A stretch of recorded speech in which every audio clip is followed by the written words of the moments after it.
For years, Burkina Faso bought wheat from abroad. And in 2024, one country stood above the rest: France. About 186,000 tons of common wheat came from France in a single year. Then Ibrahim Traoré's government began pushing in the opposite direction: grow more of it at home. At first, the numbers looked almost impossible. Burkina Faso's own reported wheat harvest for the 2024-2025 season was only about 2,600 tons. France had supplied more than 70 times that amount. But this is where the story changes. Because Traore is not trying to replace 186,000 tons with one harvest, he is trying to build a system that could make replacement possible.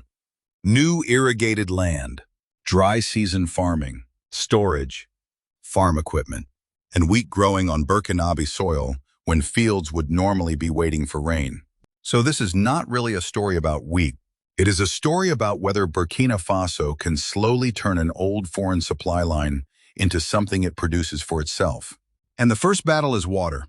To understand why wheat had become political, look at the larger strategy. Traoré's government was building its message around a simple idea: Burkina Faso should produce more of what Burkinabe people consume. Food was no longer being treated only as agriculture. It was becoming part of sovereignty. The government's offensive agro-pastoral et halieutique explicitly placed wheat among 8 strategic sectors targeted for higher domestic production. Its stated goal was to increase food sovereignty and reduce dependence on imported staple foods. And suddenly that wheat arriving from France looked different.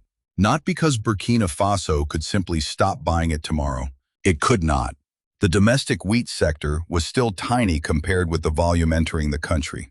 But now there was an alternative beginning to appear. A field. A harvest. A government trying to prove that at least part of that supply could eventually come from inside Burkina Faso itself. That first attempt exposed just how difficult the mission would be. But the farmers quickly discovered something politicians could not solve with a declaration. You can decide to grow wheat. You can distribute seeds. You can bring tractors into a field. But in the Sahel, there is one thing the government cannot order from a podium: rain. And if Burkina Faso wanted wheat after the rainy season ended, Traoré's confrontation with the old supply system would first have to become a confrontation with the land itself. That is where the real wheat story begins. The first wheat harvest gave Burkina Faso something important: proof. Not proof that the country had solved its wheat problem. Not proof that French supply could suddenly be replaced. Just proof that the idea could work. Across roughly 1,343 hectares, farmers produced about 2,597 tons of wheat during the 2024-2025 campaign. The government supported them with subsidized inputs, agricultural equipment, and free plowing. For the first time, the story was no longer theoretical. There was wheat in the fields. There was wheat being harvested. There was something tangible that could be measured against the much larger flow coming in from abroad. But success created a new problem. Because once you prove that wheat can grow, the next question becomes much harder. Can you grow enough of it for the result to matter? That is where the first campaign exposed the weaknesses. The Ministry of Agriculture itself identified several problems. Farmers needed better technical mastery of wheat production. They needed more suitable equipment for sowing, better harvesting machines, better post-harvest equipment, and more irrigation capacity. In other words, Burkina Faso had not discovered one single obstacle. It had discovered a chain of them. A farmer could have good seed and still lose productivity because planting was inefficient. The crop could grow and still become difficult to harvest without the right machinery. A good harvest could still lose value if storage and post-harvest systems were weak. And all of it could stop before it even began if water failed. That is the difference between a wheat field and a wheat system. One can appear in a season. The other has to survive year after year. And the government clearly understood that the next campaign could not simply repeat the first. For 2025 to 2026, the Agriculture Ministry planned to provide certified wheat seed fertilizer, crop protection products, irrigation equipment, harvesting equipment, and post-harvest machinery. It also planned additional training for producers and extension workers. The official production target was set at 6,000 tons. That number sounds impressive beside 2,597. More than double, but it was still only a target. And that distinction matters. A government can announce 6,000 tons. A farmer still has to produce them. A machine still has to harvest them. A storage facility still has to hold them. And a market still has to absorb them. That is why the wheat story was beginning to change again. At first, the challenge looked like this. Can Burkina Faso grow wheat? Then it became, can Burkina Faso grow more wheat? But underneath both questions was a deeper one. Can Burkina Faso control the conditions that make wheat possible? Because in the Sahel, the most important condition does not come in a bag of seed. It does not arrive on a tractor. And it cannot be imported from France. It is water. Burkina Faso's wider agricultural strategy was already moving toward that realization. By 2026, the government had tasked national agencies with dredging 100 dams and expanding or rehabilitating irrigated areas to support year-round production. That is where Traore's wheat project stops looking like a crop experiment and starts looking like an infrastructure story. Because if Burkina Faso wants wheat when the rain is gone, it has to take control of the farming calendar itself. And that means breaking the rain trap. A wheat field can look simple from a distance. Green stalks, dry soil. A farmer waiting for the crop to mature. But in Burkina Faso, the real battle is happening underneath that field. It is a battle over water. For generations, much of agriculture across the Sahel has moved according to one unforgiving rhythm. The rains arrive. Farmers plant. The rains leave. And the calendar begins to close. For Traore's wheat strategy, that rhythm was a problem. Because wheat was not supposed to become just another rainy season crop competing for the same short window. The government wanted something more ambitious. It wanted land that could keep producing after the rain had gone. And that meant changing the rules of the season. In June 2026, that idea became visible in Laraba. More than 1,000 hectares of irrigated farmland were brought into water. Not one experimental plot. Not a few demonstration fields. More than 1,000 hectares connected to a system designed to give farmers greater control over when they could grow. Burkina Faso's agriculture ministry said the broader objective was continuous production throughout the year, built around stronger control of water and expanded irrigated land. That changes everything. Because once water is controlled, the farmer no longer has to ask only when will the rain come. He can begin asking a different question. What should I plant next? Rice during one season. Wheat during another. Vegetables after that. The same land begins working more than once. And suddenly, a wheat program that looked impossibly small begins to make a little more sense. Not because 1,000 irrigated hectares can replace 186,000 tons of wheat from France. They cannot. But because the wheat story was never going to be solved by one giant field. It had to be solved by changing the agricultural calendar piece by piece. And Laraba was only one piece. Across the country, the government was also attacking another problem that had been quietly reducing Burkina Faso's water capacity for years. Old dams. Many had filled with sediment. Others had degraded. Some were simply storing less water than they were originally built to hold. So at the beginning of 2026, the government launched an operation to dredge and reinforce 100 dams across the country. The official goal was straightforward: restore water storage capacity and support farming, livestock, and fisheries. Burkina Faso's agriculture ministry said national agencies had been tasked with dredging 100 dams during 2026, while expanding and rehabilitating agricultural areas with improved water control. This is where the story becomes much bigger than wheat. Traore's government was not simply asking farmers to produce more. It was trying to rebuild the physical conditions under which more production could happen. A dam holds water. A canal moves it. A pump delivers it. An irrigated field turns it into another growing season. And another growing season can become another harvest. That chain is far less dramatic than a political speech. But it may matter more. Because France does not lose part of a wheat market when Burkina Faso announces sovereignty. It loses part of that market only when Burkinabe fields produce enough wheat to replace something that once had to be bought abroad. And that replacement begins long before the grain reaches a mill. It begins here. With water stored behind a dam, with a channel reaching a dry field, with land that no longer becomes useless simply because the clouds have disappeared. But there was still one unanswered question. Could this new irrigation model actually produce wheat during the dry season? Not someday, but as part of a planned farming cycle? By June 2026, Burkina Faso had a field where that answer was beginning to take shape. At Séguéré, 180 hectares had been fully developed and brought under irrigation. And the plan for that land was remarkably simple. Rice when the rains came. Wheat when they did not. That is where the next chapter begins. By the time the water reached Séguéré, the idea was no longer theoretical. 180 hectares had been fully developed and brought under irrigation. But what mattered was not simply the size of the land. It was what the government intended to do with the calendar. During the rainy season, the fields would grow rice. When the rains disappeared, the same land would not simply sit and wait. It would switch to wheat. That one decision tells you almost everything about what Burkina Faso is trying to change. For years, the agricultural calendar across much of the country was dictated by the sky.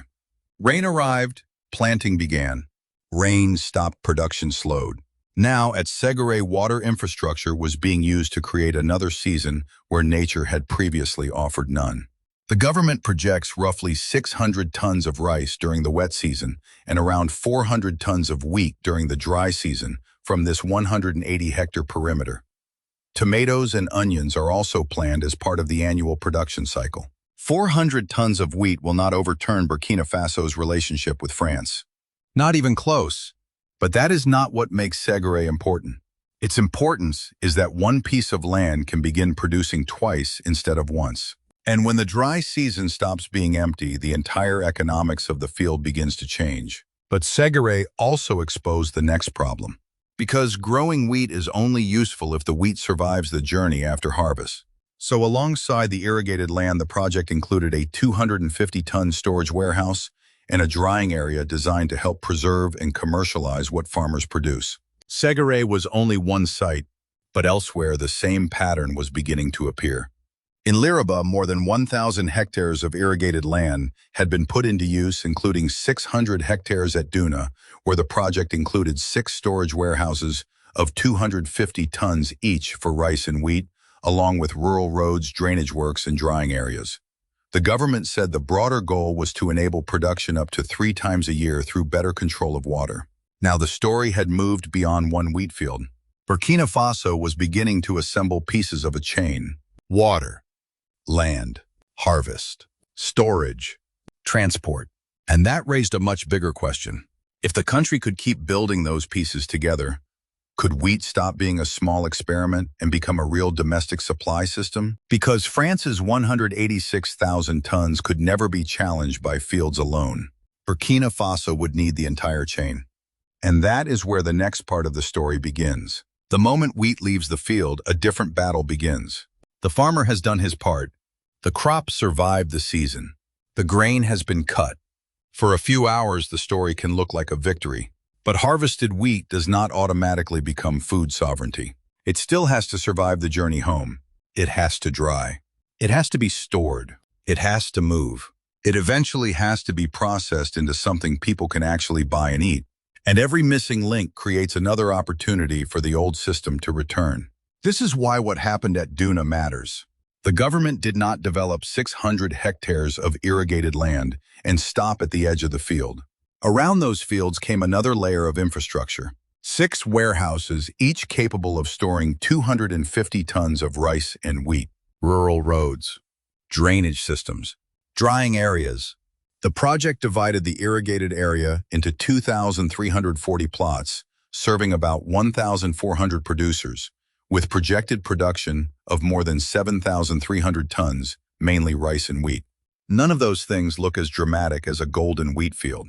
But without them, the field can become a dead end. Because imported wheat arrives as part of an already functioning chain. Somebody has grown it. Somebody has stored it. Somebody has financed it. Somebody has transported it. By the time it reaches Burkina Faso, much of that infrastructure problem has already been solved somewhere else. Homegrown wheat has no such shortcut. Burkina Faso has to build the chain itself. That means the competition with France is not really between a French farmer and a Burkinabe farmer. It is between 2 systems. One already exists. The other is being built. And Duna shows what that construction begins to look like. First, control the water. Then make the land productive. Then give farmers access. Then protect the harvest. Then connect that harvest to roads, storage, processing, and markets. Miss one of those steps, and the foreign supply line remains easier to use. Complete enough of them, and something begins to change. A ton of wheat harvested in Burkina Faso no longer has to be just a symbol. It can enter a domestic chain. A country does not reduce imported wheat simply by harvesting grain. The grain has to become flour. The flour has to reach bakeries. And the final product has to reach consumers at a price they can afford. That is the real test. Because if locally produced wheat becomes much more expensive than imported wheat, self-reliance becomes difficult to sustain. If farmers cannot find buyers, production cannot keep expanding. If storage or processing fails to grow alongside the fields, the system begins choking on its own success. So the question facing Burkina Faso was changing once again. At first it was, can we grow wheat? Then, can we grow wheat without waiting for rain? Now it was becoming, can we move that wheat all the way from the field to the table? And behind all three questions, France's 186,000-ton supply remained in the background. Not as something Burkina Faso could replace overnight, but as the scale of the challenge, because a French shipment will not be displaced by a political declaration. It will be displaced only when Burkina Faso can offer an alternative that works from beginning to end. Field, harvest, storage, processing, market. And once you look at the problem that way, another number becomes much more important. Not 186,000. Not yet. The next number is much smaller, but it tells us whether Burkina Faso is beginning to scale the system. 6,000 tons. That was the next wheat target, and reaching it would demand far more than planting twice as much land. 6,000 tons. On paper, it looked like the next step. Burkina Faso had produced roughly 2,600 tons of wheat in the previous campaign. Now the government wanted more than twice that amount. But doubling a number on a planning document is easy. Doubling what comes out of a field is not. Because every extra hectare creates another demand somewhere else.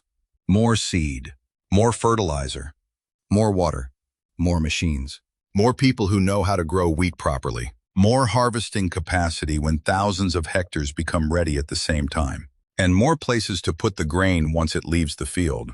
That was the real meaning of the 6,000-ton target. It was not simply a harvest goal.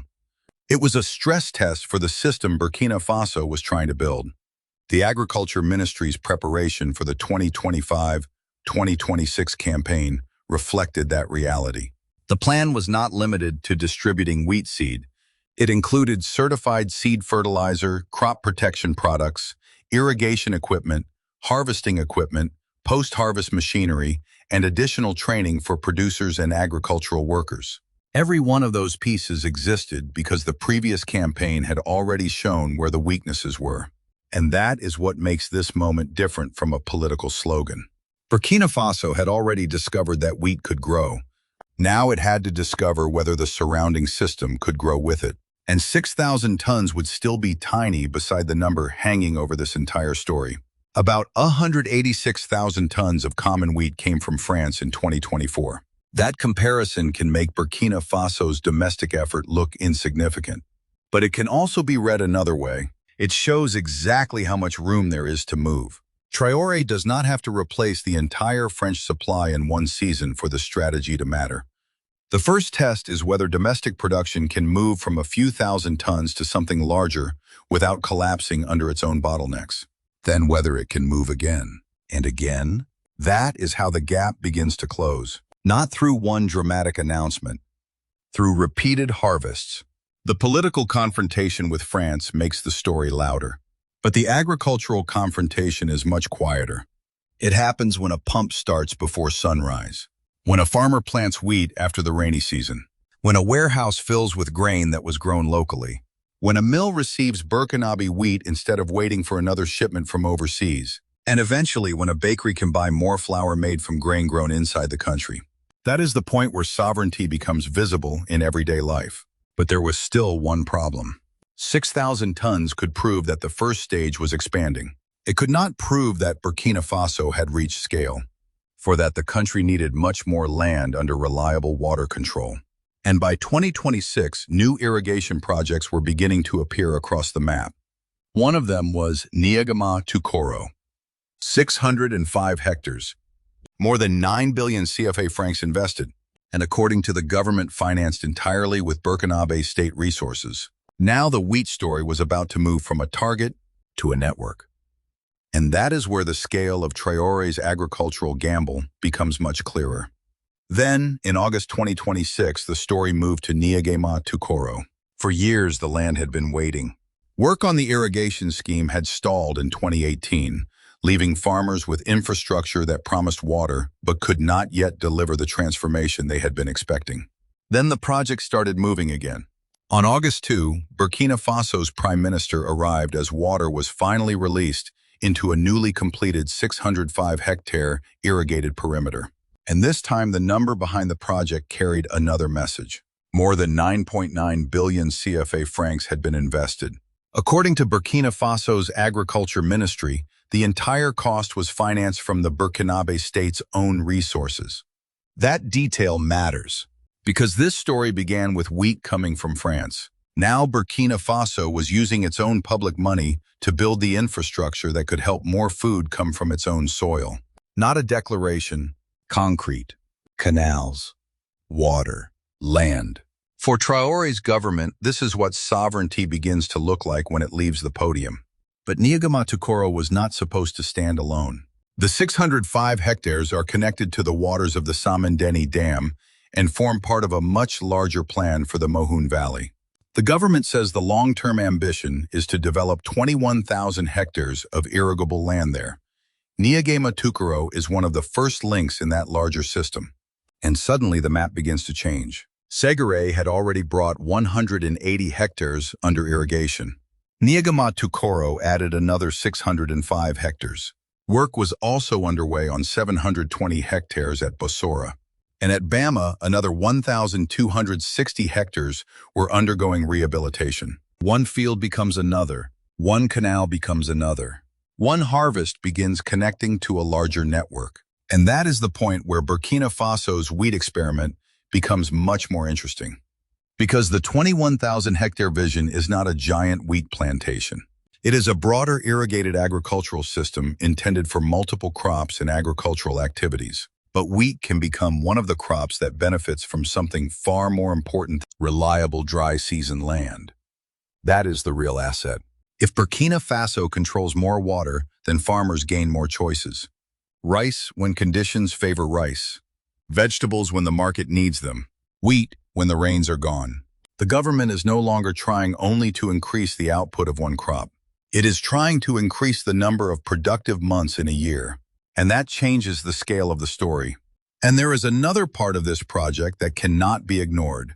Infrastructure has to survive. The Agriculture Ministry itself warned that the canal's hydraulic structures and equipment at Niagama-Tukoro must be protected and properly managed if the investment is going to last. Because sovereignty can build a canal. Maintenance determines whether water is still flowing through it 10 years later. And that may be the hardest part of Traore's agricultural experiment. Building projects is visible. Maintaining a system is quieter, less dramatic, but much more important. So now Burkina Faso is approaching the real test. The question is no longer whether it can produce wheat. It already has. The question is no longer whether it can irrigate hundreds of hectares. It already is. The question now is whether these projects can connect, survive, expand, and begin changing what Burkina Faso has to buy from abroad. Because eventually, the story has to return to where it started, France. And 186,000 tons. The next question is the one that will decide whether this becomes an agricultural revolution or simply a collection of impressive projects. Can it actually scale enough to change the import equation? The story ends where it began, France. And one enormous number, 186,000 tons. That is the quantity of common wheat and meslin that Burkina Faso's own importer reported trade data records coming from France in 2024. France was by far the largest individual supplier in that dataset. At the beginning of this story, that number looked almost untouchable. Burkina Faso had produced only about 2,600 tons of wheat during its 2024-2025 campaign. One side had an established supply chain reaching across continents. The other had fields that were only beginning to prove what they could do. The distance between a few thousand tons of domestic production and a foreign supply measured in the hundreds of thousands remains enormous. Burkina Faso's importer-side data records about 315,000 tons of common wheat and meslin imports overall in 2024, with about 186,000 tons attributed to France. But maybe that is the wrong way to measure the first victory. Imagine a bakery somewhere in Burkina Faso. Today, much of the wheat behind the flour may have begun its journey thousands of kilometers away. Now imagine that year after year, a slightly larger share begins somewhere else. At Duna, at Séguéré, at another irrigated perimeter that did not exist before. At a Burkinabe farm where wheat is planted during the dry season because water is finally available. The first victory is not replacing 186,000 tons. It is replacing the first ton that did not have to come from France. Then the 1,000th, then 10,000. And only then does the big number begin to move. That is what makes Traore's confrontation with France different when it reaches the farm. Can Burkina Faso produce enough wheat at home, consistently enough, cheaply enough, and reliably enough that buyers begin choosing it instead of, because that is where political sovereignty meets economic reality. A field can be patriotic. Bread still has to be affordable. A government can build irrigation. The pumps still have to work. A warehouse can be constructed. The grain still has to reach a mill. And farmers can grow more wheat. They still need someone willing to buy it. That is why the real scoreboard is not the number of projects inaugurated. It is what happens afterward. Do domestic wheat tons rise from one campaign to the next? Do yields improve? Does irrigation continue working after the cameras leave? Can storage and milling keep pace? And most importantly, does Burkina Faso eventually need to buy less wheat from abroad? If those numbers begin moving, then the confrontation with France will no longer exist mainly in speeches. It will appear in trade. And that may be the most powerful version of self-reliance. Not refusing something because it came from abroad, but building something at home until the foreign alternative becomes less necessary. That is the wager behind Traore's wheat push. Not that Burkina Faso can replace more than 180,000 tons overnight, but that a country which once had little choice but to buy can slowly create another choice, grow it itself. And now only one question remains. Can Burkina Faso keep doing it long enough for that choice to become a system of... For now, the story is unfinished. Burkina Faso is still far from replacing the wheat it buys from abroad, but something has changed. Fields that once waited for the rain are being connected to water.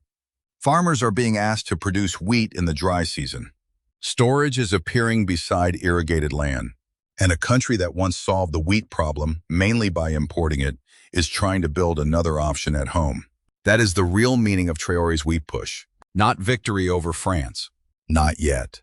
But the beginning of a system designed to make France and any foreign supplier less necessary over time. The next chapter will be written in tons harvested, hectares irrigated, mills supplied, and imports actually reduced. So if Burkina Faso had 1 billion CFA francs more to invest tomorrow, where should it go first? More irrigation, more farm machinery, or wheat processing? Tell me why in the comments, because the first wheat fields are already here. Now comes the harder part, making them matter. Disclaimer, this video is fictional storytelling created for education, commentary, and entertainment. It is not a factual report or official information. Any similarities to real events are coincidental. Please enjoy it as creative content only.